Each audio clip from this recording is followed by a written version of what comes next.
I mean, it's fantastic, isn't it? I mean, there was a small group of people who sat together in 1922 and decided to form a drama club.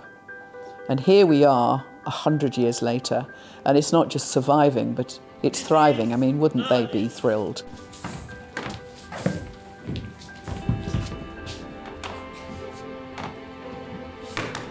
Dropped your fan, Lady Windermere.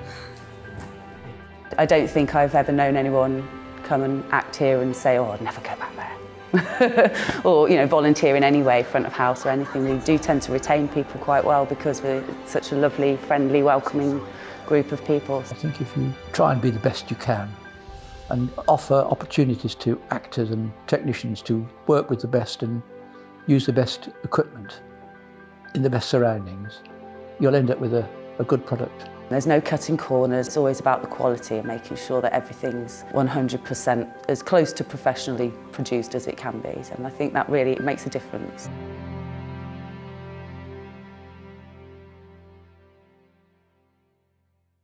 British passport holders like Gershom Brown were determined to better themselves and improve their families' prospects in a land they had only really read about at school.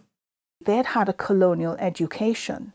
So England had sold itself and communicated its mythology and its greatness and its grandeur and its opportunities through their educational system.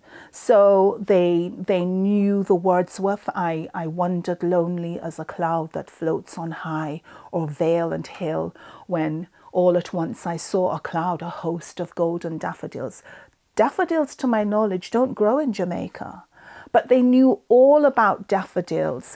The reality of life in England was not what they were expecting. Nobody wanted them. They saw the signs. No blacks, no dogs, no Irish. And how did this work itself out in terms of finding a place here in Leamington? Only Asian families allowed them to rent a room or rent a flat. Hidden in a public park on the outskirts of Coventry is a remarkable fragment of history, an 8-foot-thick sandstone wall with red sandstone decorative inlay, a remnant of a medieval building. Neglected for centuries, little was known about this ruin. Urban myth suggests that it was part of a great castle, destroyed in the Civil War, and the resting place of St. George, who was mortally wounded saving Coventry from the dragon.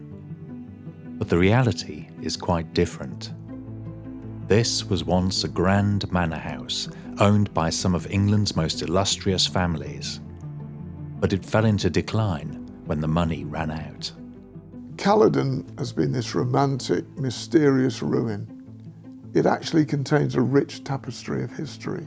What it becomes as Caledon Castle would have stood out against the manor houses and the residences of almost everyone else. To have such a high-profile house and then for it to stop being a high-profile house, that's quite an unusual feature of it, really.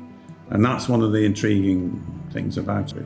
This is the story of the rise and fall of Caledon Castle and how a local boy with a lifelong passion for history put it back on the map. Before World War II, Britain had been importing around 60% of its food, much of it from the US and the Commonwealth. Those supply lanes were becoming increasingly vulnerable because of German attacks. So this was a challenge. Any available land was committed to food production. Part of the main lawn in Jeffson Gardens was ploughed up and given over to growing tomatoes and root vegetables. Food rationing was introduced in January 1940. Whole categories of foods became much, much harder to get hold of, and this is reflected in the sorts of things that were rationed. Fruit was particularly scarce. What's my bid for these magnificent lemons? At a 1943 charity lunch at the town hall, 2 lemons were auctioned for over £1,000. A banana went for £500.